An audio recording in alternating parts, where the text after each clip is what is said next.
നമ്മുടെയൊക്കെ മനസ്സിൽ ഇമോഷൻസിൽ കുറച്ച് ഇമ്പോർട്ടൻ്റ് ആയിട്ടുള്ളൊരു കാര്യം എന്താണെന്നറിയോ?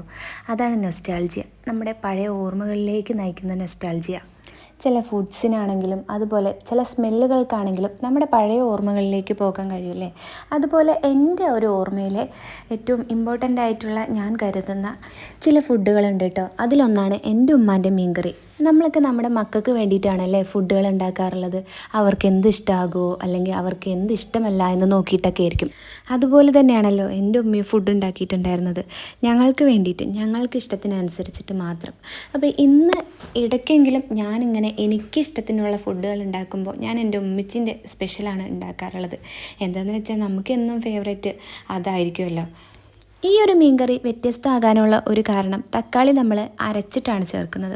അതുപോലെ തന്നെ മസാലപ്പൊടികളെല്ലാം ചേർത്തുന്നതിന് മുമ്പായിട്ട് നമ്മൾ പുളി പിഴിഞ്ഞ് അതുകൂടി ഒഴിച്ച് കൊടുത്തതിന് ശേഷമാണ് നമ്മൾ മൂടി വയ്ക്കുന്നത്. അപ്പോൾ ഈ ഒരു വ്യത്യാസമാണ് കേട്ടോ നമ്മൾ സാധാരണ മീൻകറി ഉണ്ടാക്കുന്നതിലും വ്യത്യാസമായിട്ടുള്ളത്.